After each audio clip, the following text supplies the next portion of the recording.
How is it going, everybody? Welcome back to another episode of Garage Built Baits. This was a very special episode that we were able to put together. It took a little while to get together just because a lot of moving parts, a lot of different people's schedules, and things like that, like trying to mesh together. And luckily, we were able to do it. It was great to talk with everybody. We did quite.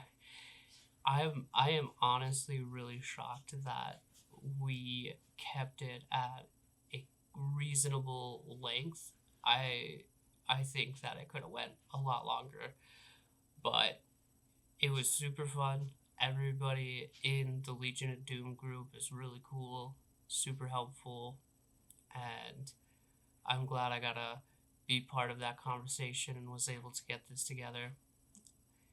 John Outdoors, he co-hosted it a little bit with me and helped me put it together. You heard it. If you haven't heard, you should go listen to his episode. He's an incredible dude. And now the bad part of the podcast. The fucking program that I'm using is so frustrating sometimes. And my microphone input, I did not check it beforehand, but my microphone input was not inputting. And I don't know what happened, but I just don't have any audio for me, which is fine because everybody else is talking. I'll just like put some voiceovers in. I just ask a couple of questions. I don't have to have any of my little quips or anything in there. That's fine. There was a little bit of interference, but with technology and everything, it honestly wasn't terrible.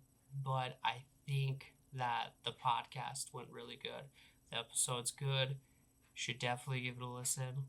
I I just need some recommendations for a new screen recording program or something like that. I've been using OBS. I know a lot of other people use OBS, but if you have something new, let me know.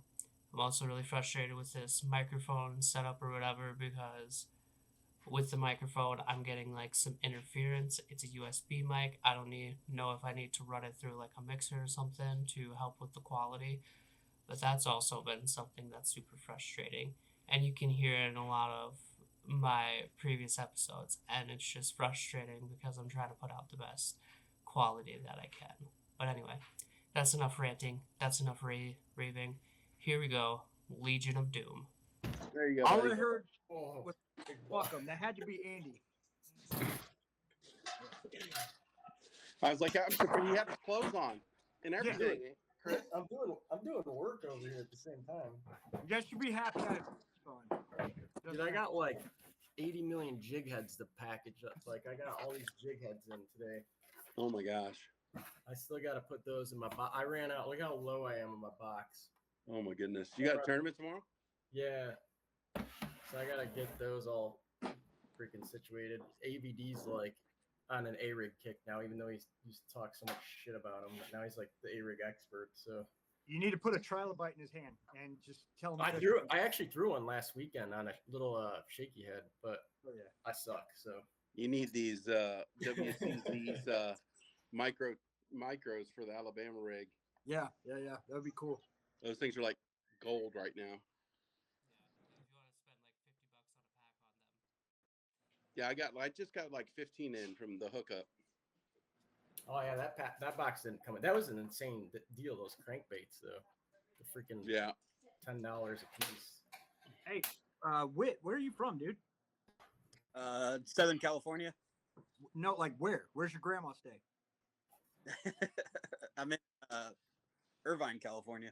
Okay, cool. My grandma and my dad grew up in like Downey area. I lived in Pacoima, Long Beach, that whole southern SoCal area. I mean, pretty much East LA. You know. Nice. Yeah, not far. The east side. That's right. East Los. No, I'm just kidding. You gotta be careful. You're flashing gang signs. Rebecca's here. She'll get us all in trouble. Hey, Rebecca's probably the biggest goon in the batch. Don't let her fool you. She's killing me. She's probably well, Wyatt. the most So everybody classy knows the guy with the Boston hat on is Wyatt. He runs the podcast, the Garage Made podcast. Wyatt will let you talk. A lot of us have spent a lot of time together online, like texting and Instagram and stuff, but we don't see each other very often, or I haven't ever met Rebecca, but she's on our group chat. We kind of all joined together with the Legion of Doom, and Sometimes. so I'll let Chris explain that, but I wanted to give you the floor for a minute, and then we can kind of run your way there, buddy. Just wanted to say thank you for everybody coming on and being here. I know this was kind of a beast to have you guys all get together, and so I just wanted to say that I really appreciated it. Okay, you want me to ask the first one? Yeah. Okay, sure. I didn't pull those up, but I can. I sent it to Rebecca just earlier. I think the first one is for each of you guys. Maybe share a little bit about your brand, and maybe if you got some baits to show or share. So we can start. Let's see here. My top left is Whit. So Whit, do you mind starting? If not, I can do Chris. Oh. Yeah. I don't know. Whitney, Kurtek Customs. Yeah. What do you want? Oh, just maybe a little bit about your brand. Maybe some of the baits you talk about. A few of your baits, maybe real quick. Yeah. Chris, you can start. Give Whit a chance to catch up. Yeah, to your here, I got question you. ahead of time. So, Chris is a they were chatter. They were asking about the brand and kind of how it got assembled, right? Yeah, just Yeah, a little bit about so- your brand and maybe some of your baits. So yeah, absolutely. Brothers Brim is a culmination originally of my brother Randy and I. My oldest brother. He's been fishing since he was sperm. I'm not kidding. And he's one of those guys who can literally catch a fish out of a Dixie cup. And you know me, I was always into street art. I was a street punk. I was a little street urchin, into punk music, things like that. So I took my love of painting, art, street culture, and my brother took his love of fishing, and we had this brilliant idea. We come from like Celtic, Germanic, Irish, Scottish descent, and we got the stories of Brothers Grimm as we were kids. And we're like, you know what? Fishing has always been a way for us to get away from our life trauma. Fishing has always been our temple, right? And so it was a way of being therapeutic and kind of giving back to something healthier. And anyway, that's Brothers Brim. Brothers Brim now is kind of a tribe. Like we have a ton of people, a collective, a family, if you will. Like these guys are all Brothers Brim. They don't know it, but they're Brim tribe, right? So that's just kind of how I look at it. But my flagship bait that I have is a trilobite. It comes in 2.8 all the way up to 7 inches. All right. This is not the 2.8, but thanks to Superpotamus Designs, we were able to finally bring this to light. Absolutely love this bait. Versatile. You can skip it, pitch it, flip it. We actually have a 3D model coming soon. So if you imagine both sides of these put together, it's a great punch bait. All right. Love this bait. My brother actually almost burnt down his dorm apartment in college making this. Yeah. So, and I'm surprised his wife didn't leave him. So she's a keeper. But next up, I got the Truck Stop Sushi. This has been something I've been wanting to bring to life for a really long time. The trilobite is my brother's baby, which I helped him refine. This has been my baby. And again, Superpotamus helped me bring that together. Bad Blood working in conjunction with him. But yeah, this is phenomenal bait. If it wasn't for that dude right there, Superpotamus, this would not be real. All right. Next, I got the Giggle Brim. Giggle Brim is a fluke style. Love this bait. Here soon, we're bringing out like a 13-incher, and if Andy can do it, he'll make it 6 feet. But we're gonna put pronounced fins on each side for your sonar and your forward facing. But this is an extremely versatile bait. And then from there, I'm kind of partnering with Superpotamus Designs to bring some of his baits to light. One of which is the Xeno, baby. Baby Xeno, Mama Xeno. All right. Yeah. I'll let him talk that piece. I don't want to steal his thunder. I just simply assemble them, distribute them, paint them, bring them to light. We also have the Popopotamus, which unfortunately I don't have any right now because I don't even have any. I don't have any either. every single one that we've made is on the way to John. Yeah. Is not already on his doorstep. But Yeah, for the fishing show. yeah, that's right, man. But our brand, as you can see, I love brand icon imagery, right? Gotcha. So, I love Wu-Tang, and that's where I got my logo from. Kind of that idea, but yeah. I'm such a freak about Wu-Tang, I got the shit tattooed on me. But, but that's my Awesome. Thanks, Chris. And Chris won't share this, but Chris is also a veteran, and he is a true American hero. He will not accept that, but it's a fact. Chris is. Hey, Shannon, can you get the Dodger to get his ball for me? But he's really been in it and lived it, and it's an honor to know him, and just an incredible guy. He's the reason we kind of got. Hold on, I got to get this from my dog.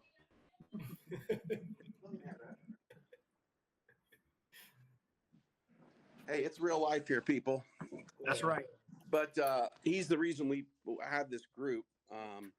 Wyatt, he kind of put us together, and Andy and I became really fast friends. And because he's a master at what he does with Superpotamus Designs, and I added Wind in. We also added Rebecca. There's a few others that are kind of a quiet, silent type, but they're in the group and just amazing makers. And so hats off to Chris for being an American hero and being a friend and a bait maker. So Thanks, buddy. Rebecca, you want to go next? Sure. Okay. So. Yeah, you don't see guys the can hear quiet me side all right? type. Can you guys hear me though? Yeah. Yes, absolutely. I'll just let her do the whole thing and we'll tell her. So, me and my husband John started making baits out of wood. You know, like carving. We'll talk about that. I think that's the next question. But anyway, we're currently still working out of our garage. We have huge plans for 2025, but some of it's still a secret. But we do have 3 baits. Our first bait was the C3, which is 5 inches and 2 ounces. Awesome bait. Yeah, Andy actually, I think he bought one or maybe a couple of them, and he was fishing it. Yeah, and he started messaging us like, "Hey, could you do like I think he asked for a fire tiger or something." And I'm like, "Yeah, sure." Yeah. So then we just started talking, and he mentioned something about tail molds. So he started making us tail molds out of like the resin, the printing resin or whatever. Then he had his dad make one in his shop out of, I think it's like aluminum, right? Yep. Yeah. Yeah, and so we got that, and then from there, he's just been doing like refining all of our molds because we were doing everything by hand at that point, and so now he does it like all with the hardware and the weight and everything in it. So John does all the pouring, all the weight adjustment, all the hardware, and then I do all of the stuff that makes them look pretty. So all of like the fine sanding, priming, painting, and all of that. So together it just works perfect because the stuff that he does, I wouldn't do and don't want to do, and the stuff that I do, he wouldn't do. So it just works out perfect. But yeah, the C3 was our first bait, or actually no, the Disciple was the 3-piece. It started out as a glide, and then we had people saying that they wanted a swimmer, so we just like cut the tail section into 3 pieces to make it a swimmer. Sure. And then we came out with the C3, which is That's been awesome. our bestseller and what pretty much has taken our name to where it is now, which I'm really grateful for. The micro. Awesome. The micro. You got the one? micro too, don't you? Amazing. Yeah, I don't have one Oh, okay. sitting here though, but yeah, and then the micro, which Awesome. wouldn't have been possible without Andy. I actually carved out a micro, and it just looked really stupid. It was like super fat. It was really awkward. So he sized it down so it was like proportionally accurate, and now it's great. So. Yeah, I want. That's awesome, Rebecca. Fantastic. I'm just meeting Rebecca, but we've talked on the phone and everything, so I'm super excited to be connected. And we're not too far from each other, so we need to all hang out at some point. I tried to get them to go to the New England show with me, but they just did a show. So. Yep. But and then there's Whit. Whit's Curtech Customs. Whit is one of those guys that he's been with other bait makers and learned a ton. He's also an incredible bait maker. And he's also taught me just about everything I know. And he's just incredibly kind, incredibly giving, doesn't expect anything back, and just very knowledgeable and the best bait maker I know personally. And so with that, I'll turn it over to you, Whit, and maybe you can share a little about some of your baits, and then we'll go to me and then to Andy.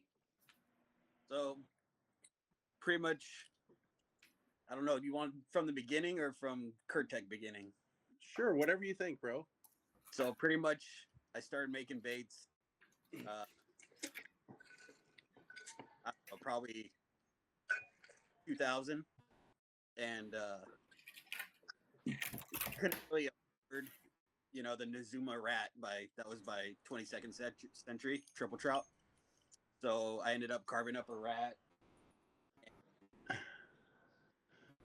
The OD rat came to life. That's awesome. So a lot of you guys know the OD rat's owned by somebody else. Hook in the hand. But yeah, the OD rat started it for me, Uh-huh. and went from there. Then I ended up working for Triple Trout, making triple trouts, and that for like 5 years, and then started. Well, I quit, moved to Montana, and from there, I didn't care about bass anymore. I was catching trout, like big brown trout, and all I do is fly fish. Now, but yeah, so I moved back here to California a couple years ago. Started Kurt Tech up with my buddy RB Tech. He's a painter. Doesn't really do painting anymore for the swim bait world. So now it's just me making baits. And started with like a bluegill wake, and then a couple swimmers, the big Willie, Willie, little guy. That's Andy. Andy's favorite. Yeah, Andy loves the little Willie. I was waiting for something.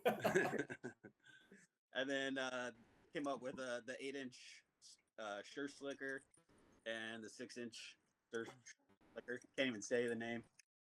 So I got the glide baits. So cool, man.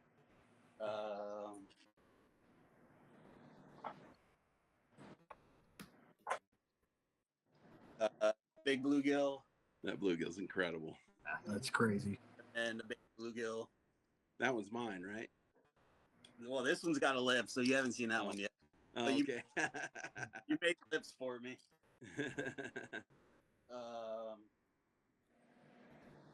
Yep, fins. I got a couple different models that I make. Oh, that's Blade rad. bait. Yeah. And then you're gonna show your big trout. Yeah, that's coming. Okay. There's the frat, which is a walking bait, and you get a frog or a rat. It usually has, legs. This is gonna be the next one, a frawler Oh, wow. with John's wings on them. So There's the blade wings, baby. be a crawler, frog / rat. Yeah. I have a 10-inch bait I call the whale catcher, which is a 5-piece or a 4-piece, pretty much.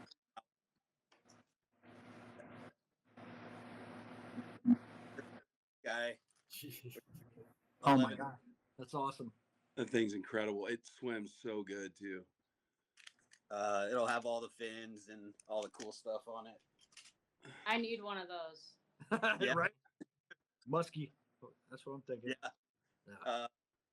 And then Andy's working on a couple baits for me, top water and my carp. So I have a soft carp. But yeah, I guess that's pretty much it. Yeah. Do you paint your frat? Yes.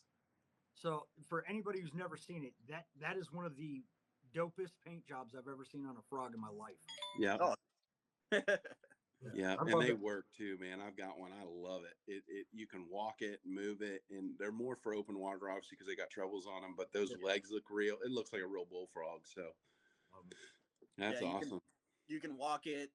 Some people don't know if you keep your rod tip down and do like a quick wind, you can get it to dive down. Shit. And kind of like pulse like a frog diving and let it pop back up. And that's usually when you get smashed. Yeah, So that's awesome. And Whit is one of those guys that he's just an incredible maker, and we're gonna help him get more publicized because his baits are just on a whole new level. So top tier baits. thank you. So thanks for sharing, Whit. Yeah. For me, I think Andy, you want to go or you want me to go? Yeah, I guess I can. Yeah, that's fine. That's Yeah. great. Yeah. yeah, I guess Superpotamus Designs started out almost 3 years ago now.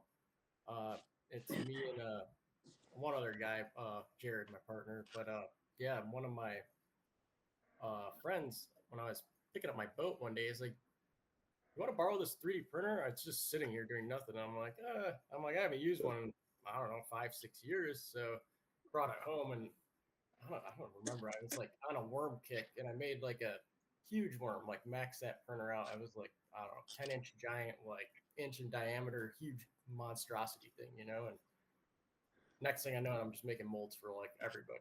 I made like Godzilla mold and all sorts of stuff. I was just doing molds that were like, I would say impossible because I made them, but yeah, like 8, 10, 12 piece molds just because, just I don't know, just because I could, And then yeah, now this is where we are now. I got I don't know, maybe 12 printers now. We do everything, not just baits. We do like big props, we do big models, even bigger than these guys. But yeah, like uh Can you show your models real quick, Andy? Are you able to zoom in so we can see some of those? yeah, I mean, I'm using this laptop, so not Yeah, really. no, that's fine. They're big models. That's his alien there. They're like the size of like, I think that's like 42 inches tall, roughly, something like that. But yeah. Where's the dragon looking one? What's that? Oh, it's in the other room. I tried to bring okay. it in, but yeah, I couldn't. Like, it's not done enough, so it kind of just flops over because Oh, his other wing's not done. But yeah, that thing's gonna be like it's really 80, cool. 80 inches wide, probably something like that. But yeah, like yeah, typically like for fishing stuff, we make a lot of like negatives, like this one that I just cracked open, So very super detailed. It's kind of the lights coming through it, but yeah, so. Hiding your phalluses in them. Yeah, that's coming. So. Oh man, you also have the ability to print so people can shoot lead as well, right? Right. Yeah, that's something we're working on too. We can do lead right now. I mean, I have molds.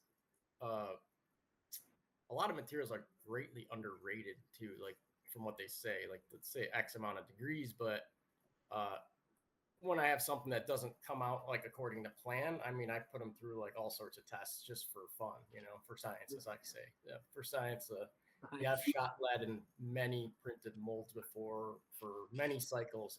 I wouldn't recommend it for production, but you could definitely do lead for, yeah, like up to maybe a dozen pieces or so with the current materials I have access to. But that's also about to change in a couple weeks too, when that new machine, if it ever comes, the Mega Dog machine.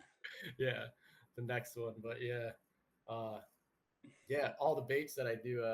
Yeah, I don't even have. Chris showed the 2 Xenos, and then the hippo, which I have none too. I went to look for one. I don't even know where they all are. I don't have any baits here. Chris has them all. So, and obviously, most of my baits, I mean, you guys know they're in your hands probably, right? So Yeah. I have some of John's old baits.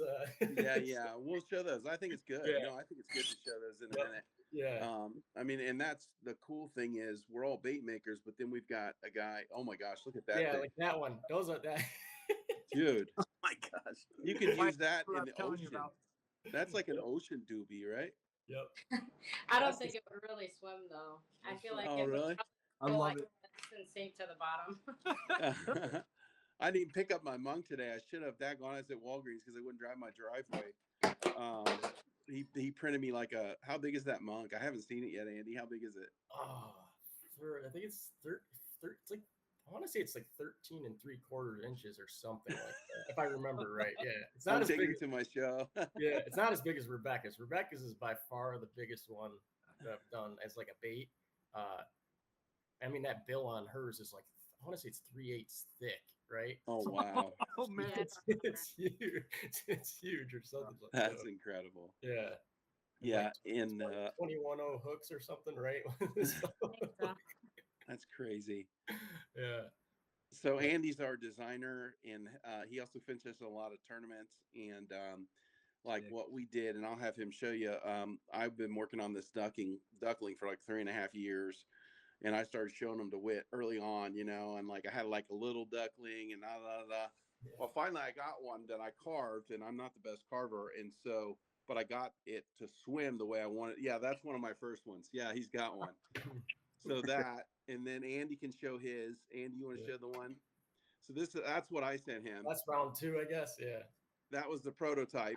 I mean, honestly, that, and it crawled awesome.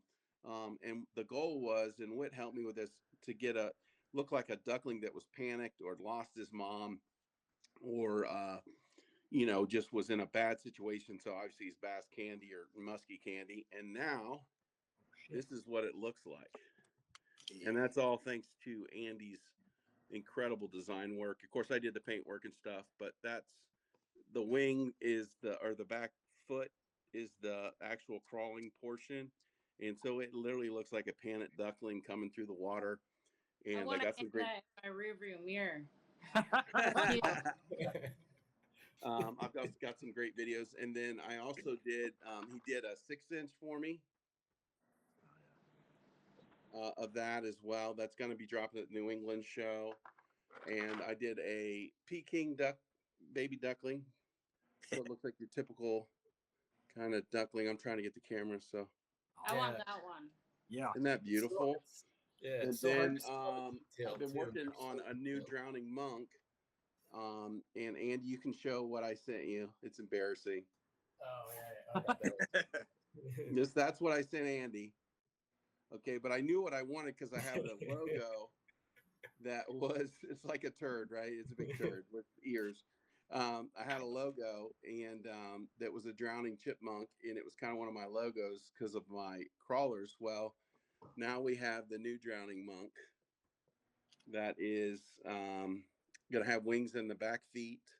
That'll be coming out this spring. It's not quite ready yet. I need to do some testing. It's all frozen here, but that's the basic gist of it. It's got a nice little booty, and Andy helped me do all of that. Obviously, it looks like one of the Chippendale chipmunks, and I'm going to do one with a red nose. And we even got a hat version, and we'll do it. Oh yeah, the hat is a riot too. The hat is hilarious. Yeah, and then I also took it and we did a smaller version, and it's going to be a buzzbait.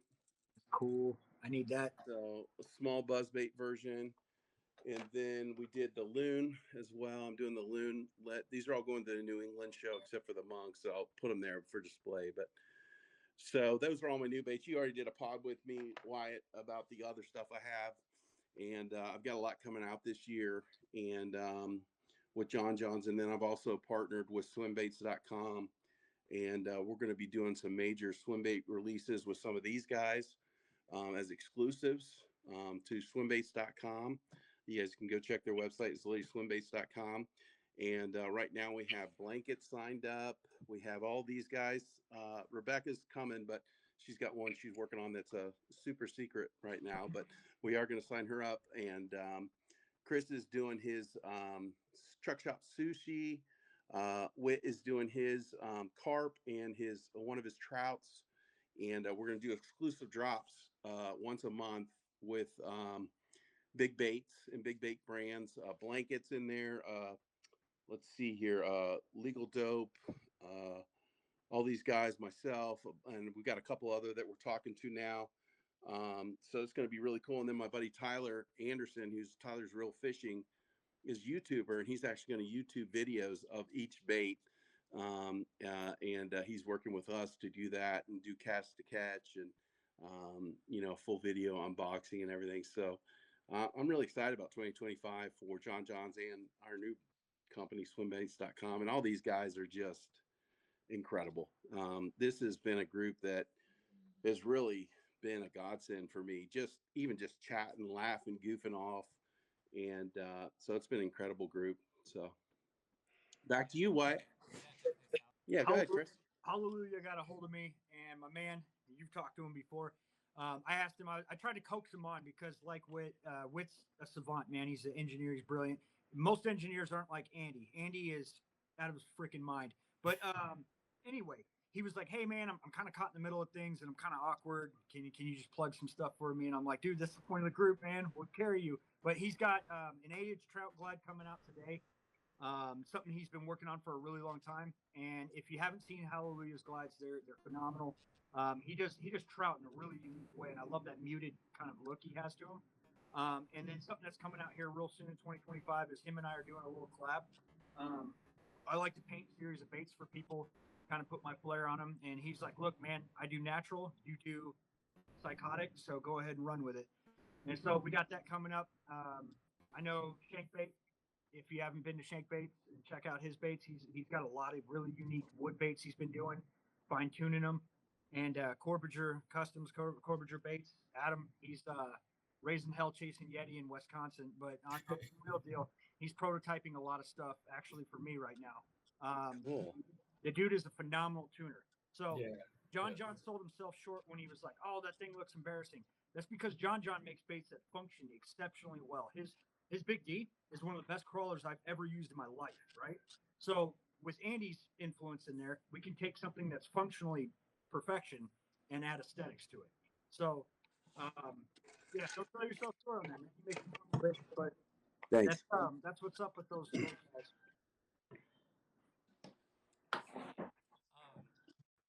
We'll just go around. We'll just kind of get into a little bit like how you guys started fishing and how that's been a part of your guys' life, because that's what it boils down to. Is I don't think anybody just dives right into bait making. You got to start with fishing Right. and stuff like that.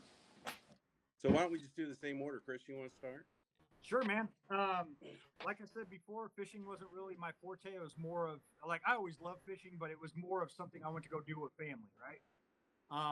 And one thing I loved about fishing when I was young, before you had cell phones like you do now and all that, my brother used to get the MapQuest and an atlas out, and we'd find any pool of water we could, and we urban fish all day. Like that was the juice. We get in a 72 two-door Nova that my brother had, and we just haul ass somewhere. But anyway. Cut to, I come back from Afghanistan, and I didn't want to be around anybody. I know it sounds weird, crazy, whatever. I wanted to get back to the center of who I was, where I was at. I was working through some things, and my wife's like, "Get out of your own head. Let's go fishing." And the obsession started from there. Like I got extremely hooked, and I lived in South Carolina before I came to Iowa, and right where I lived, I had the most premium pond. It was the size of a lake. In South Carolina, it's a pond. In Iowa, it's a fucking lake. But anyway, I used to load my kayak in there, and I mean, it wouldn't be an abnormal day to catch 60 fish, and of that 60, 20 of them are five over. And it spoiled me. It spoiled me, man. Yeah. Yeah, and what keeps me going now is a lot of soldiers have a lot of different coping mechanisms for things they do. Fishing is my happy place. It's my Prozac. It's my connection with spirit. Connects me to my faith. Everything. So for me, it's just a place to kind of meditate in a way, right? The other thing I love about it is most of the people on this podcast right now, I fished their baits and I've caught PBs on their baits. John, I got to get you a picture. The doobie baits, like, love them. I love them. I freak out over them. That's why I've always supported all the people here. And this right here keeps me going too. So that's my deal. Awesome. Thanks for sharing that, Chris. Yeah, brother. Up to you, Rebecca. So, with my fishing background, I grew up fishing with my dad, but we always used live bait like minnows, Yeah. worms, waxworms.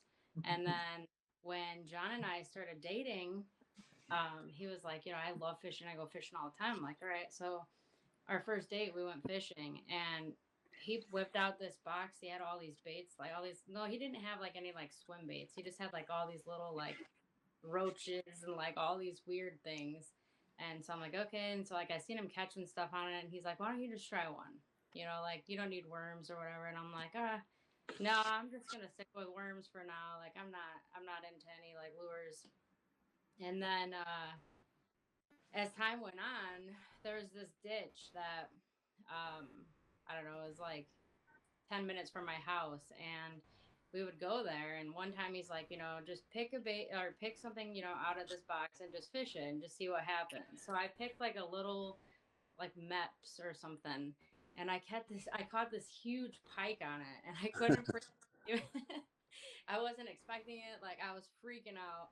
It was just crazy. And so I think it was like a year after that.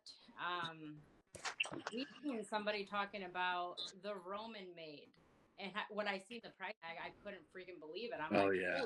I didn't even know that handmade baits were a market of its own. I had never seen it in my life, and so I was like, holy crap. And so I think it was like the following week we started watching all these videos on YouTube of people making baits out of wood, and so I was like, I think I could do that. So at the time I worked at a place called ABF Freight, and so I started off when I started there working on the dock driving a forklift, and then I moved out into the yard. So I was a spotter. So I would bring like my Dremel and all this stuff, and I would That's sit so cool. spotting course, and I would carve these baits at work, and I would just leave, and the whole floor would be covered in sawdust.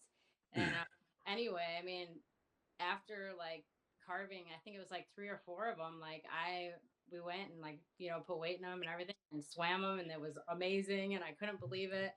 And so we were just hooked. And so it was just like sketching stuff every single day. I mean, hours and hours of just sketching and carving until we finally, came up with something that we were both satisfied with. And that was it. It was like we just never turned back, and it got to the point where we were like getting so many pre-orders that we were making more money doing that while I was working at ABF, that I left ABF. John left welding, and we just made it a full-time thing. So Wow. that's been it ever since then. And I'm glad that I took the jump for it, because it's like sometimes it's like, everybody at my work would say, like, you're never going to leave here. You're never going to leave here. Like, you have awesome insurance. You have a full paid pension, like all this stuff. Like, you're never going to leave. And I'm like, watch me, and it's like now I look back and it's like I'm so glad that I just jumped for it, because if I wouldn't have, we would not be where we are today. That's awesome. What a great story, Rebecca. Dude, I got a micro doobie, and dude, that's like just like a big square bill. That's how I fish it as. And it comes over some cover pretty good. I like that thing a lot. Well, if Yeah. you have a micro, you have to get the C3. I mean, come on now. The C3 is honestly like all I fish. I literally, my tackle box is just like 50 C3s. Yeah, that's the same. Mine's like that too. I think I have like 15 C3s or something, but they've all caught fish, and not one that's like 10 or 20 on them. I got to get more. I had mine stolen from me. I told Andy I had a whole box of swim baits taken. Like it's over $2,000 swim baits in that box and gone. Oh man, I'm so sorry. That's the word. Hey, I hope they fish the hell out of them and they look up doobie swim baits and they buy more. Yeah, I'll have to get the matching one then. 'Cause I got like Yeah. kind of more like neon bluegill colors. That must be like, and I think I know what you're talking about. It's like one of our first bluegill. So if it's the micro, it's probably the fat, chubby one that I like originally carved. I don't know. So you gotta. It's upstairs. I don't know. I got it in a raffle when you guys, or not like the auctions that you guys do sometimes. So maybe it is a newer one. Yeah. Yeah. It's a sick bluegill pattern, and it's like a matte finish, which you don't see a lot with a ton of makers. Yeah. Pretty cool. I like matte finishes too. Not to detract, but Rebecca, who paints mainly for you guys? Just me. Yeah, John does all of the stuff that makes them swim, and I do all of the stuff that makes them look good. One painter to another, phenomenal. I love it. Your design aesthetics are so clean. I'm not a clean guy. I'm a very mucky guy. So that's cool. You. Yeah, that's It's awesome. good to hear, because I'm kind of at a point right now where I'm like wanting to just ship out everything to be painted. So it's kind of nice to hear that. It makes me want to like come up with some new paints. That's my favorite thing to do is paint when I'm making baits. The painting's the easiest and funnest part, in my opinion, but the pouring's the monotonous. Yeah. Like I wanted to paint my old C3 and I couldn't find it in me to do it because the paint job on it was so nice, I'll send you a blank. There you go. Awesome. Well, thank you, Rebecca. You want to share next? Yeah. Let's go. Whit. Woo. So for me, I started fishing probably when I was 7 or 8. My mom would take me to the lake. Well, we'd watch Bill dance on TV. Oh yeah. And didn't have a fishing rod or anything. She kind of made me one with a stick and like toilet paper roll and like, you know, whatever. But later on, I got my first rod and started going to Irvine Lake and Santa Ana River Lakes and kind of off from then. And I'm 2 miles from a housing tract that has a couple lakes. So skateboard and bike every day after school. Started going over there, fishing live bait, catching bluegill, pinning a bluegill on, throwing it out under a bobber, and kind of went in. And then one of the kids I met there, he was throwing saltwater swim bait and catching fish. Me became great friends. His name's Andrew Flame. When I tried to buy a Nazuma, which at that time they were like $250, $300, on the second market, and no way I could do that when I was like 10 years old. So carved up, a couple different rats, and the OD rat was like the final. Oh, that's so cool. Product. And then one of the tackle stores I went into, and I was like showing them that, the rat, and they're like, "You want to meet the owner of Triple Trout?" I'm like, "No way." So they called over Scott Whitmer. Scott came in, drop off a batch of baits, and I met him, and he's like, "You want to come over and work for me, making Triple Trout?" I'm like, "No, dude, this is awesome." That's so cool. Awesome. I worked for him, and then I asked him, back then there wasn't anybody making rats other than him and Rago. So I asked him, like, "Do you mind if I, start selling these?" And he was totally cool with it. He helped me make molds and pour them and everything, and started selling them. And right off the bat, I was selling them for like $25 a piece, and that was, that's a long time ago. Yeah. And then as it got popular, the prices kept going up, and I started selling them 175, 150, somewhere around there. And yeah, went from there. You got the bug, man. Yeah. Hey, you ever fish Echo Park? I don't go to Echo Park. But I live right at Woodbridge. Yeah. So Cool. those lakes. My number one triple trout, 8-inch dark trout. This one has over 500 fish on it. Wow. The swivels have been replaced. The pins have been replaced.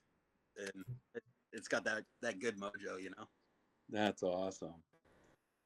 But yeah, it's kind of like my, early background. And then I met a guy at the lake when I was 16. He got me into tournament bass fishing, and did that for a handful of years. And from there, I don't even know where I went from there. But, No, that's great. I think one of the things about your story that's so cool, and it really is the pass it on kind of thing. Like, where that guy from Triple Trout, he taught you everything, and that's really what you did to me. I mean, you didn't ask for anything, and he passed that on to me. And like, I've helped other people out, and it's the same thing. Like, I'll pour molds for them, I'll do all that because Whit did that for me. Right. And that's a powerful thing, man. Like, that's really like, that gets me, because the power of doing that, be kindness and giving to somebody without expecting anything back, and it really does change people's lives. And I've told Whit this 1,000 times, and he's changed my life. Because he was willing to help me, because I didn't know what I was doing. My first crawler cartwheeled like a, gymnast in high school, you know what I'm saying? And so, and then I'd go back, he said, "Okay, well, just put more weight in, or just do this, or just try doing 2 resins." And, and that's led to where I have a brand now. I'm involved with a swim bait website. I mean, all this because your kindness passed that on to me. And that's powerful, dude. So thanks for sharing that, Whit. yeah, of course. And then, like, Andy, on to you. I'm sorry, Whit, did you want to say something? anybody that needs help, like, Chris reached out to me today about, silicone for baits, making soft bait. He 6 months and probably like 5 grand just to figure out what silicone works, what kind of for it, this, and to share. That's awesome. Is anybody else getting interference right now? I am. I I'm hear getting it. a real bad interference for some reason. What are you doing, Andy? Lay I hear man. it, but I don't know what it is. I hear it randomly. It's like an airplane. Sounds like. Yeah, I know, right? Yeah. Awesome. Thanks, Whit. Andy, it's on to you.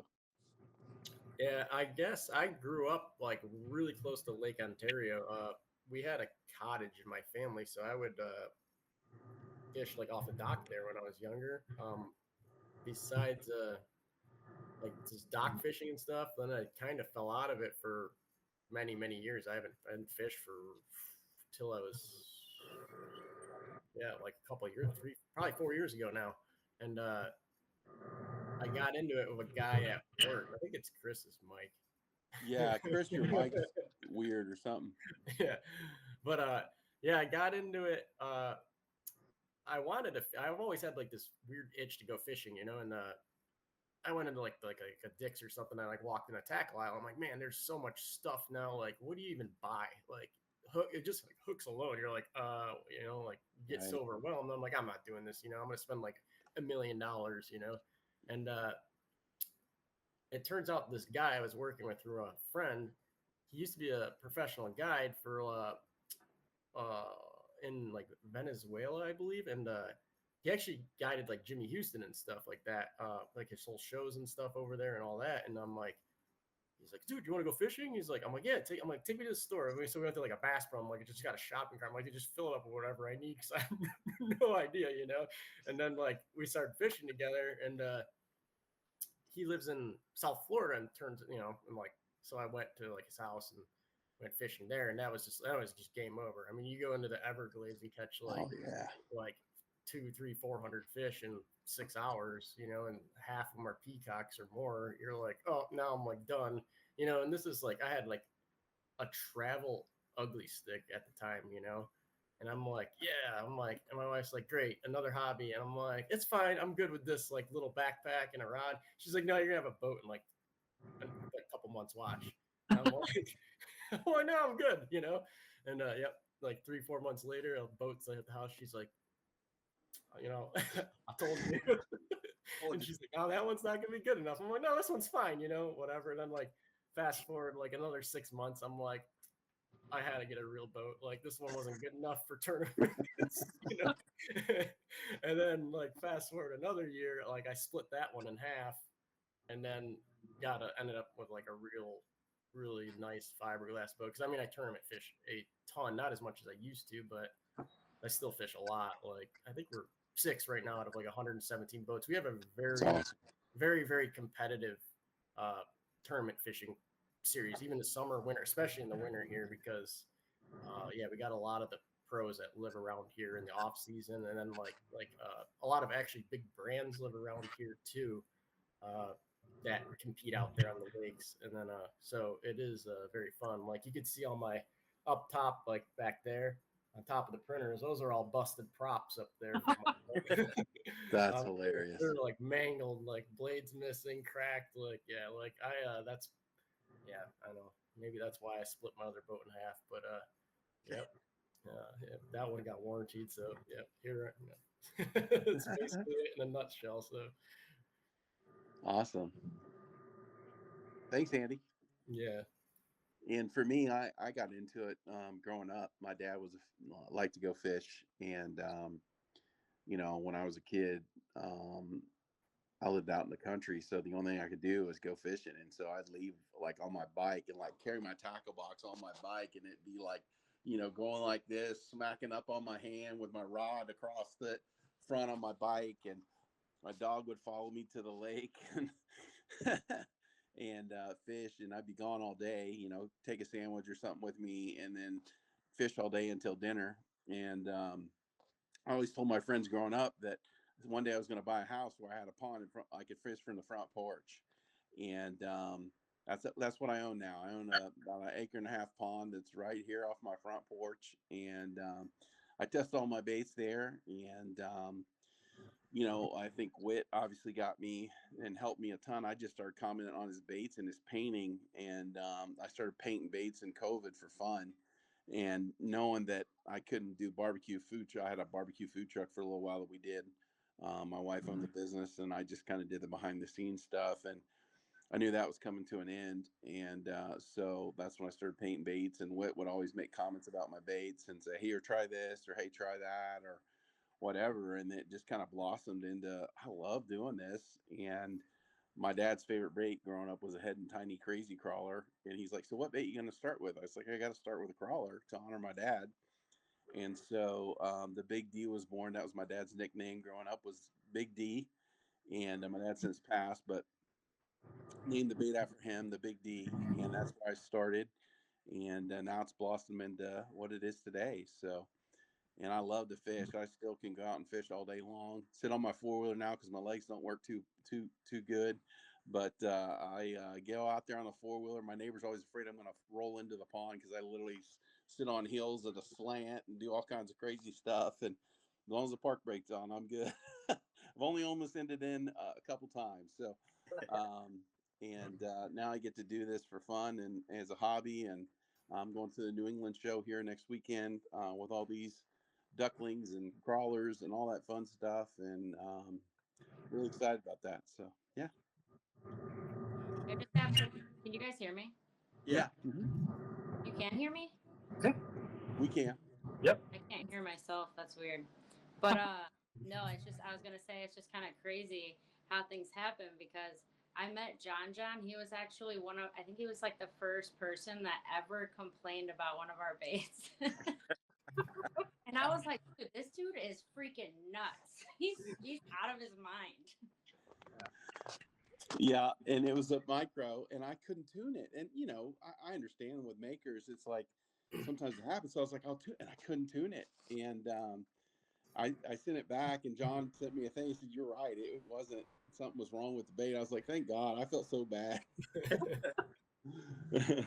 He sent me a free C3, so I still have that and use it all the time, Rebecca. So hey, we all have baits that have that happen sometimes. So Yeah, he tells me all the time if we have like a couple baits or whatever that he never like swim tested or whatever. He's like, yeah, I'm not shipping that. I'm not shipping it till I go yeah, swimming. that's the way to do it. That's awesome. Well, that's cool. Like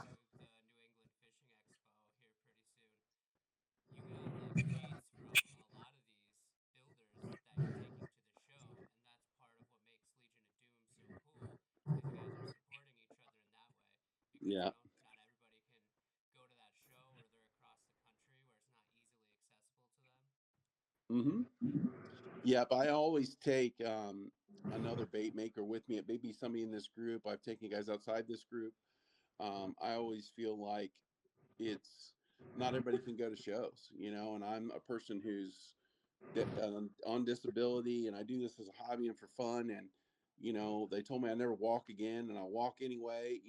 But there are people who can't make it to shows because of life or whatever. So I'm always like, "Hey, I'll take your baits with me," and I always set up right next to my baits and sell them just like everybody else's, or just like they're mine. And that's one of the things about this cool about this group. I mean, Chris and Andy, how did you guys start the group? Like, what was the thought process? I know there's a story there.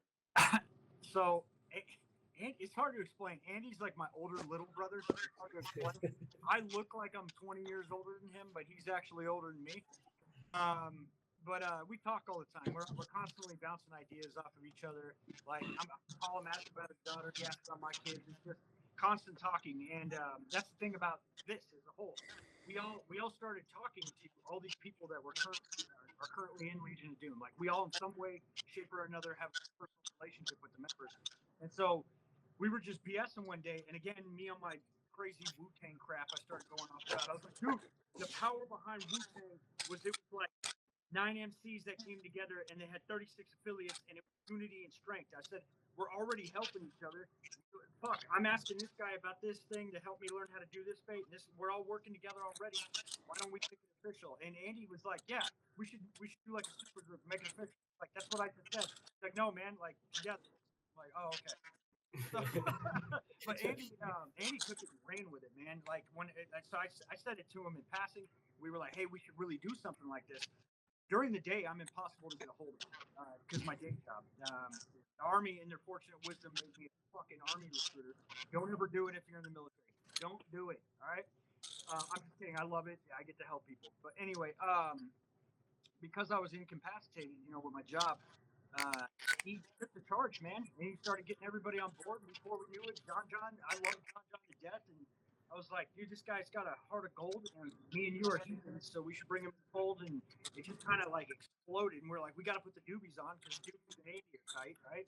And then I think Corbinger was saying, hey, Shane Bates is a phenomenal guy, and we've always worked together. I'm like, fuck. And then sometimes when you have a group this big, it's hard to get everybody to chime in at the same time because we're all so busy. We are extremely driven, so it can be really hard. It's like pulling teeth sometimes. And we're like, John's like, Whit's phenomenal. He's a plus of knowledge, great guy. Let's put it up for a vote. Crickets. All right. That's not because we're bad people. It's just because like everybody's going a million miles an hour. But then John's like, all right, veto power, Wits in, and we're like, hell yeah, Wits in. We were all like, it's just the idea behind it is there's strength in unity, right? What's unfortunate is sometimes you have, like you just heard, the doobies were able to rectify that situation when they had a bait problem. And some of these people out there who don't understand the work, the time, the quality that go into it, it's also a customer service side. It's marketing. It's self-promotion. I mean, and some of us are one or two people doing this, one guy doing it, right? Yeah. We all are people of character, high character, and we want to stand behind our brand and we want to do right by everybody, right? But sometimes you can't do it alone. You need people to kind of bounce off and help you where you're not strong, right? Like I am phenomenal with creative ideas. I have passion. I can paint all day. If you ask me to make a symmetrical bait, this is a wood bait I just made. Looks great on the surface. I bet you if I handed this to my man down there, John, or anybody else, they'd be like, a toddler carved that, right? So my point is we balance off of each other in order to make each other stronger, and we were already doing this already. And one of the things I'm sure every single one of you can attest to is the community is one of the best parts of it, right? Yeah. So in disaster situations, they ask you what's your greatest asset. Like if zombies hit right now, is it your guns? Is it your know-how? Is it your medical knowledge? No, literally it's your network, right? Yep, that's right. So this is how we survive. This is how we keep doing the things we love doing. This is how we make sure if one of us in the group is having a hard time, we're going to rally around. We're going to promote the hell out of and push because we believe in each other, you know? Yep. Hey, Chris. Yeah. I wanted to ask you, how the heck did you come up with the whole truck stop sushi the name and That the is packaging? so cool. It is so cool. Like, It's just cool. Like a lot of the baits that we get from people, we'll like auction off or raffle or put them up on Universe for sale or something. But like the truck stop sushi, I will never, ever, I will not fish them. I will not let them out of my sight. Like I will never. It is the coolest thing I've ever seen. Like, how did you come up with that packaging? So I'm a weird guy. Like I'm really into counterculture stuff. If there was a freak offshoot punk band that made one album, I was at the show. I was that kind of guy. So my thing is if you remember back in the day, I'm 37. When you got a toy, the packaging used to match the toy, and there was that's true. That's you know true. what I mean? It was like a whole immersive experience. So that's one part of it. The second part of it is I've always been a really big fan of performative or thought-provoking art. So like your Basquiat's, your Banksy's, people who take shit that should not fit and they kind of turn it on its axis, right? So I was just sitting around one day and I remember the story my brother and I, we went ice fishing one time and this guy was eating the smelts. He was eating the smelts we were fishing with, and he ran beeline for the wood line, and we're like, where the hell did the guy go? And like 2 hours later, we're like, "What's wrong, dude?" And he's like, "Oh, it must have been the smell." And I'm like, "Oh, the truck stop sushi got him, right?" And it just like That's stuck so in my great. head. So then when it came to the design of the actual bait, it sounds like a gimmick, but it's not. This bait is phenomenal, and you should fish it. I'll send you more. But the way it stalls and shimmies, it mimics an injured fish really well, and I mean it crushes. So I was like, all right, how do I want to package it? And I was literally eating sushi, and I'm like, that's too easy, got it. And That's so cool. if you read the label on it, the label on the packaging, it literally I says, have. yeah, this is a product of war trauma and a chaotic mind, and it's just like chaos. So That is awesome. I have all kinds of crazy ideas. Like I made a Newport box that looks like Newports, and I had these mentholated trilobites. I literally was selling some trilobites in a Newport box, you know. Oh, that's awesome. I've got another idea that I talked to John about, and we'll peel that back at a later date. But You can share it if you want to, Chris. okay, so his ducks that he makes in the loons. I always had this idea, even before I met John years ago. You know, Duck Hunt. Yeah. Yeah. So I From want Nintendo, yeah. I want to make packaging like Duck Hunt and put that duck in there and paint it 8-bit style, and it'll be an 8-bit duck. Nice. Yeah. I love it. I think it's When awesome. you open it up, it's the whole Duck Hunt experience. I already got the dog drawn with 2 bass. So just, That We is used so to cool. get the truck stop sushi into an actual truck stop.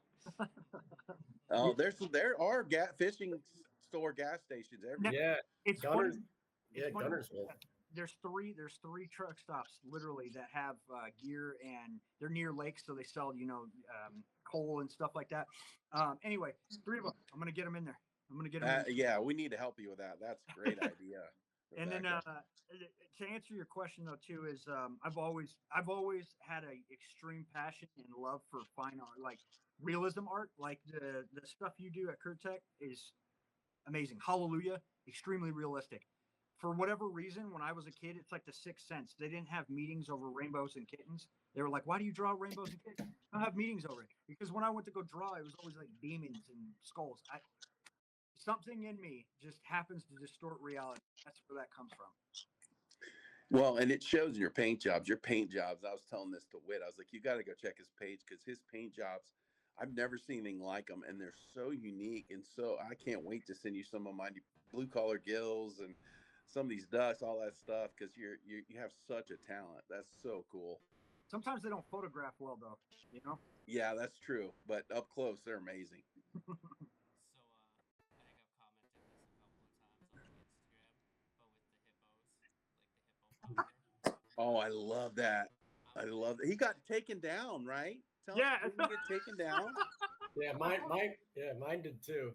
Andy and I had this idea ever since he told me about the hippo. I wanted to do Pablo's cocaine hippo. Pablo Escobar's cocaine hippo. I'm like, I'm going to do the UV resin powder, and it's going to glow. It's going to be brilliant. And so I posted the hippos that I did with Pablo's face in the background. Instagram instantly took it down, and they were like, for promoting people of glorifying violence or da-da-da-da. So me being me, I took T-Saw's song, Fuck You, that's why, and I posted their response back to me with it, and they left that up. I think I've commented that too. I think I commented like Pablo would be, or Pablo Escobar would be proud of these or something like that. Because I'm like, I don't know, maybe something with that, with some packaging, some cocaine. Oh yeah, we have got to get those on swimbaits.com, Pablo's hippos or something. We got to do a big version. We need to do like a like a 4-inch, 5-inch version. No, like 40 inches.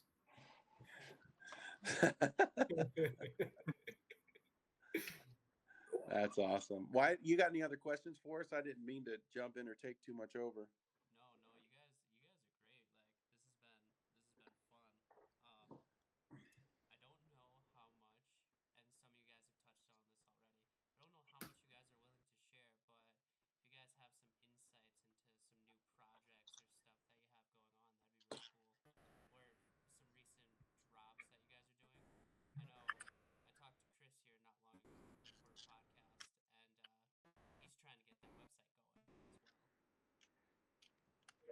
If you look at the web, because I don't know what the hell I'm doing, and I tried to reach out to Rebecca one time. That's my fault. because I know you built yours. If you go to Brothers Brim Customs right now, you can see a website, and it looks great. There's nothing on it. So I'm working it slowly but surely. I'm actually going to probably stay up till wee hours of the night tonight getting it done, because I made a promise to myself to get it done by the end of February. I'm also officiating my business, my LLC this year. It's been really, really hard for me, because if I'm going to be blunt. If I wasn't attached to the military right now and had to do my commitment that I have to do daily in the military, because I mentor a lot of young NCOs out there. I have a lot of people who come on me locally. And as a recruiter, I'm one of those people who gives more than I take. So I work with a lot of communal partners. So I put in a lot of time doing what I do. And then I come home and I have 2 kids, 2 dogs, a beautiful wife. They deserve my presence as well. So sometimes I'm a man divided, right? And it's just been really hard to get that traction, right? So in the absence of that, where passion kicks in, and I have to make that track. You don't cater to the demand, you make the demand, right? So Hey, Chris. yeah, I don't mean Yeah. to cut you off, but what are you using for, like, what platform are you using for your site? Shopify. I don't know anything about Shopify. I was Yeah, gonna I say use if, Big Cartel. It's super easy. Big Cartel is super easy. I was gonna say, if you're using GoDaddy, send me all your art, whatever you want on there. Tell me what words you want on there, and I could literally knock it out in like 20 minutes. Oh yeah, I honestly, God, I might take you up on that completely. The reason why I went the route I went is I got a really, really secret squirrel under the ground deal. Military is a big network.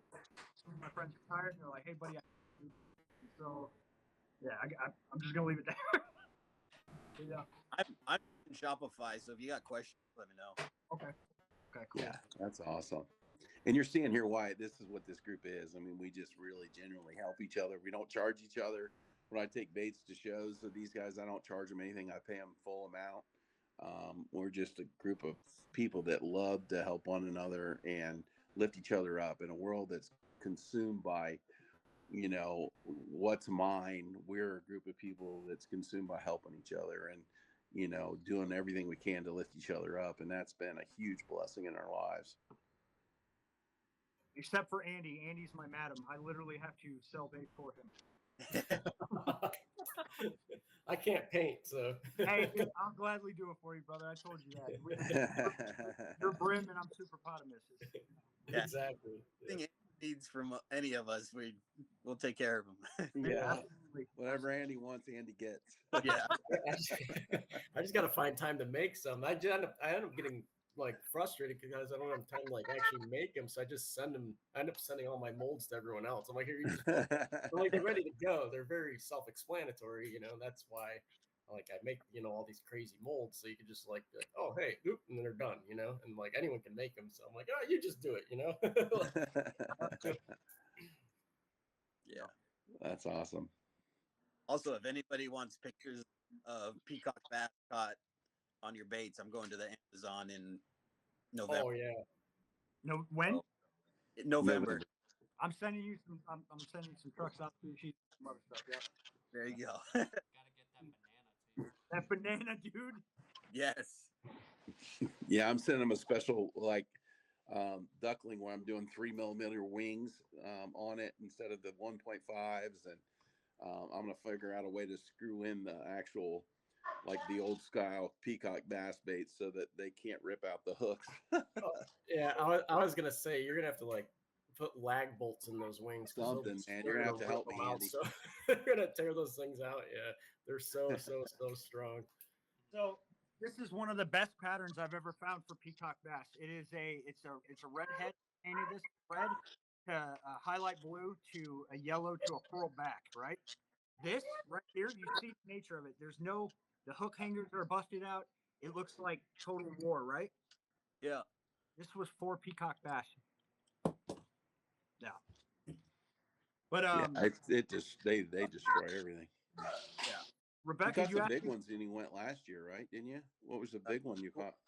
2023, I got a 16 Oh, and a handful of 12s. Yeah, there's a guy that caught a 23, right? 21 on the first day. Yeah. Oh yeah, 21. I know. That's what I was like. You, that guy might as well just packed up and went home. I've only caught them in Southern Florida, man. That's awesome. Rebecca, you were asking me about packaging. Wyatt and I actually were talking about doing something. So we were talking about the banana. You cool if I talk about that? Yeah, go for it. Yeah, go for it. Okay. Yeah, So I'm still waiting on mine, Wyatt. By the way. I was trying to get. I've been with the in-laws all day, so I was trying Oh, to. sure. You're fired. Yeah, I was trying to call Andy today because I want to get this like symmetrical. Yeah. And Oh then yeah. I got you. Get a good solid mold made. Yeah. And that's the cool thing. I've talked to like multiple of you guys already. But yeah, trying to get a mold made of this and get it symmetrical so just looks a little better. But yeah, Yeah. go ahead, Chris, because we were talking about this not too Yeah. long ago. So we had the idea of taking banana bait and doing a packaging to go with it, and the banana themed off of old school Donkey Kong. But for copyright yeah. purposes, Donkey Schlong. No, I'm just kidding. But something we'll come up with a name. But but yeah, That's packaging, for Andy's penis bait. that's right. Oh my god. That's what I Wait. thought you guys were talking about. Just like, are you guys talking about an actual banana? I don't really know. Yeah, what it's you're an Yeah. actual. Yeah, hold it 'cause up you're again. not supposed to take bananas in a boat. Yeah, so it's a walking banana bait. So like I got the garage built baits. I got that podcast going on, but like then I got Buyer Lure Co going on, and so I got the little YouTube channel and do some bait making myself. That's kind of what's like spawned the podcast is I do some bait making on the side, but this is kind of like my little passion project. So trying to get it going. That's awesome. I thought you guys were like legit. That's why I thought John said something. I thought you guys were talking about Andy's new bait. Oh, that's funny. That one's No. that's Hey, top will you secret. tell us about stuff. that bait? No, it's top Yeah. secret. Okay, Yeah. Roger. I'm trying to get him to make a jitterbug out of it. Oh yeah, absolutely. Yeah. Andy's got something in the works that he's been working on for a while, and Corbiger had a little bit to do with it, and we've all kind of rolled around it. But I think he works on it a little too often. Is my concern. yeah, a little bit. Yeah. No, but on a real note though, Andy, what are you gonna name that thing? That's a great question. I don't know. That's a tough one. You could go old school, like Nixon, Tricky Dick. Just saying. I fished with a guy who he did musky lures, and his musky lure was the tallywhacker. And he was really well known. It's like a really well known musky bait. It's called the tallywhacker. Yeah, I've heard it. And I said, "Did you name it that way on purpose?" And he's like, "Absolutely." Double entendre. I designed a bait for the saltwater guys out here called the Pickle Kick, but the original name was Pickle Dick because it looked like from the. Hey, it's funny you're talking about saltwater. I got a project coming out this year with Lake Dub. They're a dub, ska, and punk band out of Long Beach. Lake Dub Music, check them out. They're on Instagram, but they're spotty guys, spotty and calico. So I'm gonna take Plano cases, small Plano cases, and they picked the colors. We worked on the durometer together. It's gonna be craws and swim baits, and then I'm gonna make a freshwater variant that's swim baits and trilobites. And we're selling stickers with it, a poster. We might even do a little T-shirt, but it's a way to bring awareness to fishing and the music at the same time. And again, cool. like the packaging thing, I'm constantly thinking of weird shit, and I always like promoting other people too. So, Do your That's trilobite? awesome. what's up? Do the trilobites float? So, here's the beautiful thing. One of my expertise is soft plastics because it was the first thing I could get into. With the durometer manipulation and everything that I can do in this, I can make this 7-incher float completely. I can make it sink completely. I can make it firm and hardy. Like this is a more saltwater blend, but you see it's still pliable, right? These little guys, I can do it in more of a craw, traditional craw or tube kind of feel, or I can go completely swim bait blend. And this was originally designed by my brother to be separated, but it would be way too hard to do. With the bounty fish idea, that might be more realistic now. But when you go softer in the durometer, it actually folds and kind of swims and it waffles. But I like That's cool. this craw tube because if you make it softer, it will work how you want it to in action, but you'll go through a shit ton of them. Right? So that's something I can't control. Sometimes function supersedes hardship, right? like how hardy the bait is. Sometimes you have to sacrifice that for function, and so sometimes you find a happy medium. Like I tried an elastic type, LAV TVA type brand for this, and the problem is you can't keep anything around it. It's nuclear. Gotcha. Plus, it's harmful to me, and I try to be careful. You know. Cool. I got a buddy that's in Montana, and he's fishing the. I think Berkeley makes one or something, like a trilobite or a not a what's the word? The Like a heligromite? there you go. Yeah. He's fishing that on a free rig, and I guess it floats. So like, he's just slaying giant smallies on it. Funny story about this. I was fishing this at Spirit Lake. Do you know where Spirit Lake is? No. Because Spirit Lake is the test lake for Berkeley. Okay. Yeah, and I had not one but two developers talk to me, and they're like, "Hey, that's a cool bait. What is that?" And I'm like, "None of your damn business." Because They But, will steal it. that's real shit. But that lake, I mean, the smallies there are ginormous, man. It's awesome. Yeah, Swimbaits, Sean from swimbaits.com wants to do something with iCast. And I'm like, we need to do something where they have to sign something, even if it's just an honesty waiver or something, that they're not going to copy anything that they see. And I want to do it kind of like those old school, freak shows almost, where they close the tent off and you walk through and you see, but something similar to that, where it's individual makers that you could go in and see. And but again, iCast, it literally is the award show for all the knockoffs, which drives me crazy, and we really want to make it a different thing. So we're hoping to do something there this year. Yeah, it's also very expensive too. Yeah. To actually get an award, I mean, You got to, have employees who vote for you and all that. It's crazy. Yep. It's so backwards. Whoever wins the show is whoever has the most employees there voting for it. Typically, yeah. Unless you're the only one in that category that you paid $7 or $8 to be in. So. I think the booth is like $7,000 for like a 10 by 10 or something crazy. Yeah, well, that's just the booth. I mean, if Yeah. you want to enter in like best of show for like whatever type of bait, that's a separate thing. And it's like, yeah, like you could be the only one in that category, I believe, and win it. Just because you're the only one in it. And then they're like, oh yeah, best new lure of whatever, the best It's crazy of the year, and they're like, goes to something smells rotten. You get an award for best atomically correct lure. Yeah. Yeah, definitely would. Yeah, something smells rotten about that place. Yeah. Oh, what about the other one we're working on too? We were developing a clown knife fish bait the one day, right? We were like, oh, let's do a clown knife fish glide. That'll be really cool, And we started working on that. Chris and I'm like, you know what? He's like, let's make the back look like a dagger or a knife or something like a sword or something. I'm like, oh yeah, let's do that. And I'm like, you know what? Let's just put a chainsaw on the back of it instead. That's so cool. He's like, oh no, we'll put a dagger on the back with a chainsaw, and then we're like, oh, we'll call it the chainsaw knife fish instead of the clown. And it's actually this like very prehistoric looking gnarly knife fish bait. And whenever I get some time, I got to get Rebecca's bait done before I touch that, before I even think of touching that one. But yeah. And then the dragon, we're gonna do the dragon next. Yes, right? yeah, that one, yeah. And like my ZBrush guy, Bad Blood, he's like a wizard with like all that prehistoric xenomorph stuff. So that's like why all the texturing and stuff, like that guy's he's an absolute like, oh wow, he's a wizard with that stuff. Like so. That's awesome. I took my drawing of the truck stop sushi. Oh. Very similar to this. I sent it to Andy.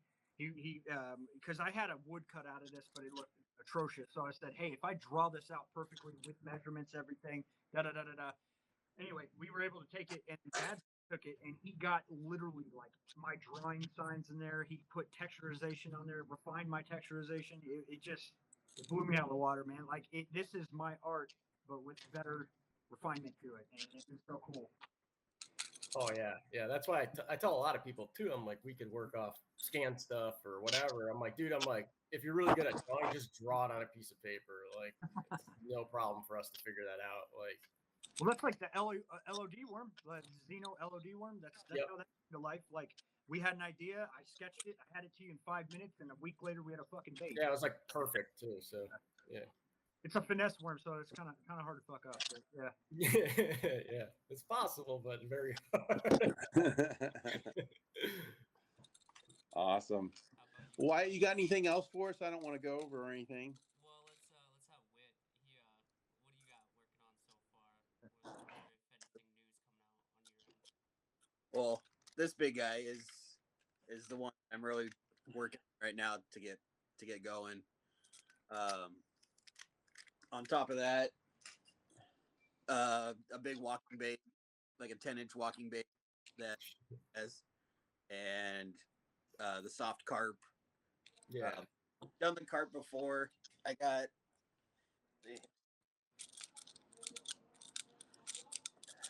like this is the giant one. Yeah. I have an 8-inch version that takes a 10-0 or a 12-0 beast hook, and then we're gonna shrink it down to a 6-inch because I've asked a lot for that smallmouth guys. And then so he's got that stuff right now, and then I got some other, little walking baits. Dude. Amazon. I'm gonna try and start up a whole line of baits for the Amazon. So wood choppers, walking bait, bucktail. You kind of name. Hey, can you hold that up again, but show the gill plate? Which one? That one you just had.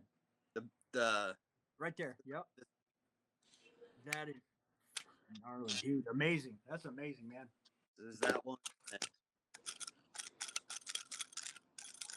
Dude, that's killer. That is killer, man. That is killer. I'm telling you, the guy can make some baits, man. Dude, Show up, Chris. Show your truck stop sushi, the hard bait version again. Oh, I'm yeah. trying to hold it up for a sec.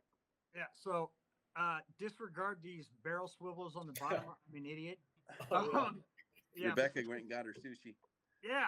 So this is the truck stop sushi hard bait. We're gonna be working it. It has an awesome chop to it. Working on tuning it right now because I will not put anything out that I won't fish myself. But this thing is gnarly. I love it. Andy and I have some crazy ideas about how to weight it. Yeah, and that's the mold to it. Andy's holding it up right now. I love it. It's an extremely ingenious design as far as how you get the weighting and whatnot. Tap screw. Yeah. Anyway, it's awesome. But Rebecca, you had the packaging.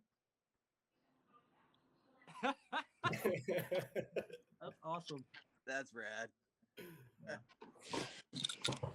What's the name of your big trout again, Whit? I'm spacing. Cool. New The one big or one. my normal The one with all the joints. The one you're just about to put out, the 10-inch. I don't have a name for it yet. Oh, okay. The other one is the whale catcher. Whale catcher. Okay. So I have the whale catcher in a 13-inch and a 12-inch or a 10-inch. So 13 and a 10. Okay. Awesome. And Rebecca, can you share what your next bait is going to be? You're muted. You're muted. You're muted, Rebecca. Can you guys hear me? Now Yep. we got you. It's gonna be a 4-piece muskie. Awesome. Yeah. Yeah, I've been saving that paint forever. Oh my god. I've never painted one because I'm saving it. That's so well, I just painted my first like real replica. Oh, show it to us. Oh, dude. Oh my god. Oh, that's Oh. killer. So cool. That is awesome. Oh, what a great job. Hey, if you ever need insight to like more of the taxidermy painting, Dark Horse Customs, that dude is freaking unreal. He gets awards for his fiberglass painting that he does. What's his name? Dark Horse Customs. I don't know his first name, but I've reached out to him before for painting techniques and whatnot. Awesome guy. Awesome. Yeah, you don't have a picture of it, Andy? You don't have a picture of the muskie? We need to light a fire for Andy. Finish the muskie.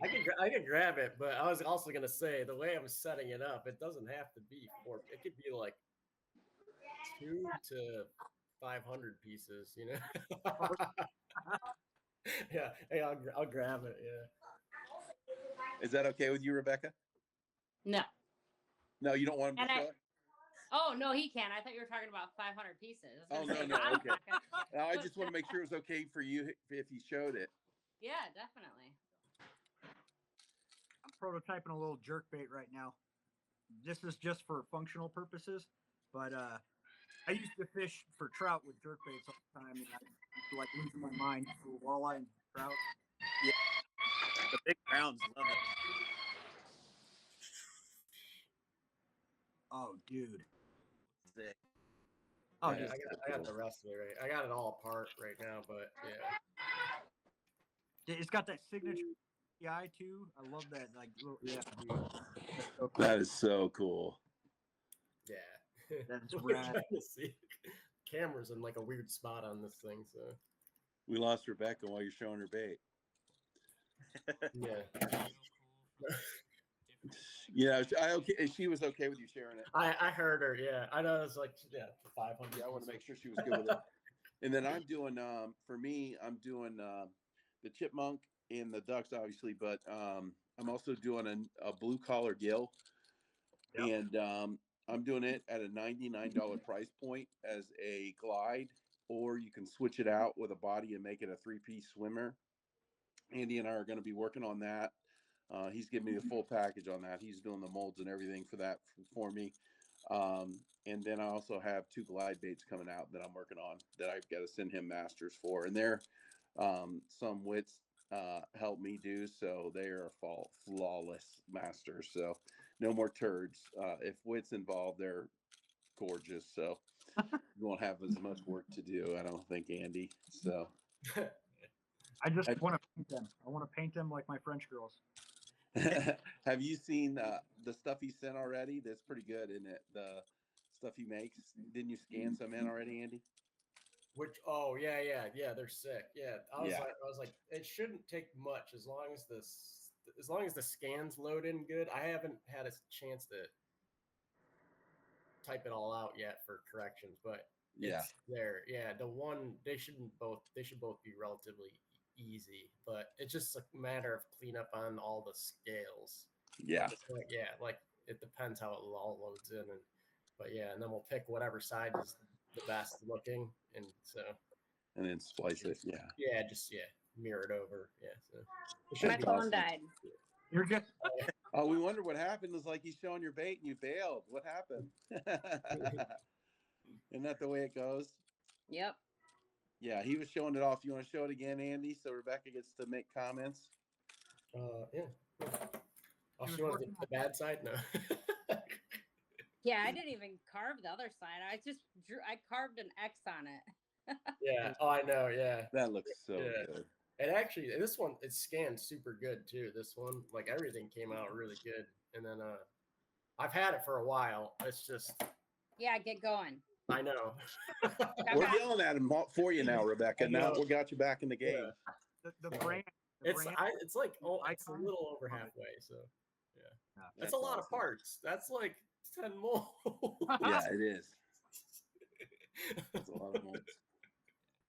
And then the other thing that's cool, Wyatt, is all of us are going to be featured in swimbaits.com in one of the exclusive boxes. We're doing a hard bait and a soft bait. So that's one of the other places you can buy our baits from. Each month has a different one in it.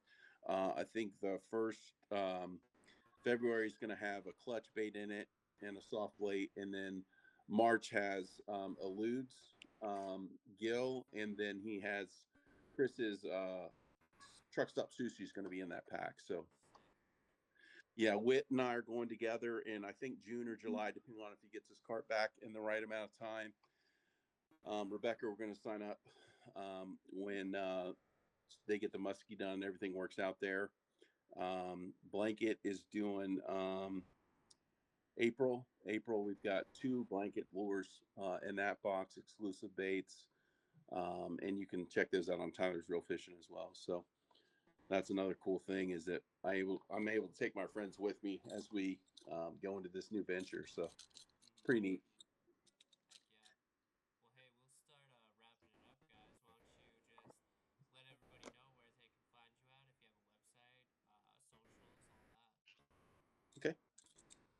Go ahead, Chris. You can find me on Brothers Brim Customs on Instagram. That's primarily where I'm operating right now. On Facebook, it's Brothers Brim Fishing for a Living, Living to Fish. And then on the internet now, on my defunct page, which should be finished soon, is brothersbrimcustoms.com. Cool. Rebecca, where can they find you? She's muted. You're muted. We won't make blonde jokes, I Love promise, that. Rebecca. DoobieSwimbaits.com, Instagram, Doobie underline, I don't know what it's called, Underscore. Swimbaits, Mhm. and then Facebook, Doobie Swimbaits. Whit? Facebook, Instagram, Curtech Customs, curtechcustoms.com for the website. All his baits are 30% off right now with pre-orders, so that's really a good deal for his baits. Till the end of the month. Yeah, there you go. Got another- Andy, Oh, where yeah. can we find you besides at Just home? yeah, we're just on Instagram right now, Superpotamus Design, and yeah, that's the only place right now. I could barely keep up with that. And us, right? Yeah, We keep them in business, that's Yeah. for sure. yeah, right now, yeah. And then I'm at John's or JON_JONS_outdoors 22 on Instagram, John's Outdoors on Facebook, and johnjohnsoutdoors.bigcartel.com for my website. And I'll have ducklings up at February 8th. Will be the drop on the website. So if you're not at the show in New England, you'll be able to get some cool ducklings up in our shop as well. I know they're pretty popular. I've had guys begging me to save them some and all kinds of stuff. It's kind of new for me, so pretty exciting. Hallelujah can be found at Hallelujah Lures on Instagram and hallelujah.com. Shankbait, just 1 second. I'm sorry, guys. Shankbait Co. It's Shankbait Co. On Instagram, and you can find it at Shankbait Co. on Facebook as well. Awesome. And Kobe Bringers? He's right now, like I said, he's kind of building Okay. life. Yeah, like he's moved. I knew that. Yeah. Yeti and whatnot, but he's kind of working on a lot of projects in the back, so he's taking a step back from selling right now. He's helping Sure. a lot of the Legion being indie on tuning and stuff. So Awesome. Awesome. Well, thank you guys. Great job, you guys. Thank you so much for everything. What a great amount of sharing. Appreciate the group. I mean, all you guys were awesome. Love you guys. You guys are fantastic. Thank you, Wyatt, for putting us together and letting us be a part of the pod, and edit it nicely, please. Yeah,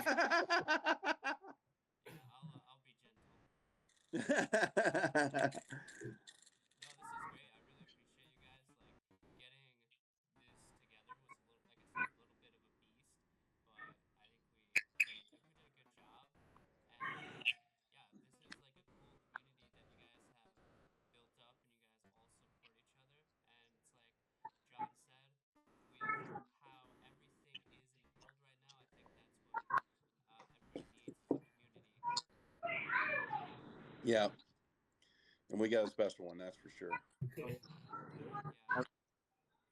again, thank you guys so much, and we will see you another time. We'll hopefully try to get more of you guys on individual episodes.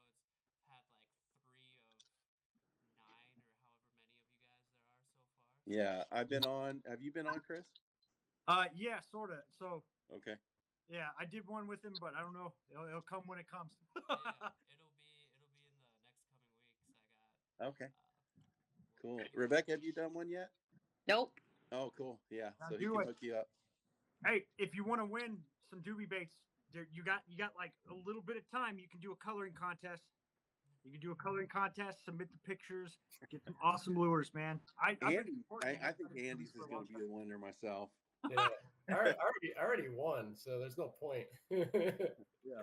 And then you can also do Whit. Obviously, Whit has he's just got so many baits, so much knowledge.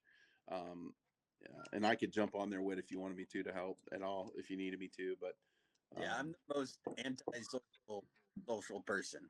If he's Hallelujah- amazing. He's just kind of quiet. Yeah.